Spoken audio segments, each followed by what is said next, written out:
Hello everyone, hope you all are doing good. So here comes some most important questions जो previous year paper में आए हुए हैं और इस बार भी एक्सपेक्टेड क्वेश्चंस हैं कि आपको पीएस टेट में पूछे जा सकते हैं साइंस के क्वेश्चंस। तो पहला क्वेश्चन आता है identical twins arise when to.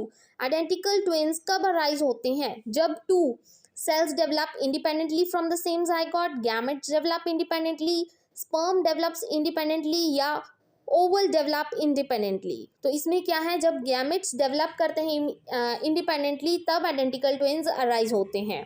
Now comes up with the next question, one of the following doesn't belong to the factors that are responsible for the formulation of objectives of science teaching. Science teaching का इनमें से objective कौन सा नहीं है?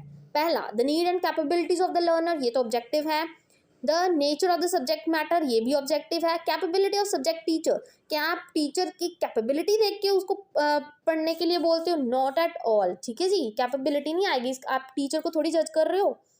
तो C option बिल्कुल सही है। Now comes the next question कि जो कार्ट है उसका मास क्या है? 500 kg है। हॉर्स उसको पुल कर रहा है किस एक्सेलरेशन से? 4 मीटर पर सेकेंड से। फोर्स निकालनी है। फोर्स का फॉर्मूला आप सबको पता है। फोर्स का फॉर्मूला क्या होता है? F = ma, मतलब मास इंटू एक्सेलरेशन। फोर्स हमने निकालनी है, ठीक है जी। m क्या दिया हुआ है हमें? मास 500। एक्सेलरेशन कितनी दी हुई है? 4। कर दो मल्टीप्लाई, कितना आ गया? 2000। बट यहाँ पे क्या बोला है? फोर्स की यूनिट क्या होती है? ऐसा यूनिट देखो, 2000 तो 3 ऑप्शंस हैं, बट उसकी यूनिट क्या होती है? न्यूटन, ठीक है जी। फोर्स की यूनिट होती है न्यूटन, तो पहला ऑप्शन बिल्कुल सही है। Now comes up with the next question, the mass of an astronaut would be, कि जो एस्ट्रोनॉट का मास है वो क्या होगा?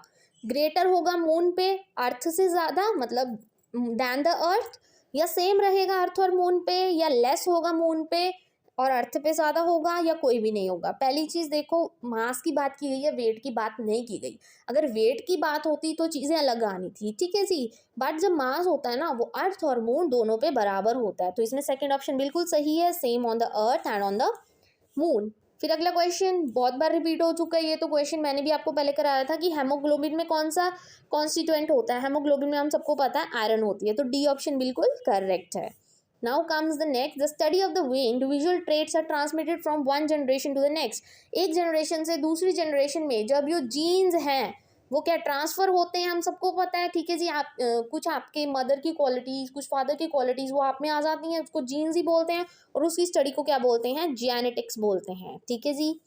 Now comes up with the next question, pedagogy का क्वेश्चन है। In order to enable the student science process skills which of the following teaching method the teacher should use in the classroom, ठीक है जी। तो क्या करना है? बच्चे की साइंस प्रोसेस स्किल्स को सही करना है, तो आप क्या यूज़ करोगे? डिस्कशन करोगे, एक्सपेरिमेंटेशन करोगे, प्रॉब्लम सॉल्विंग करोगे।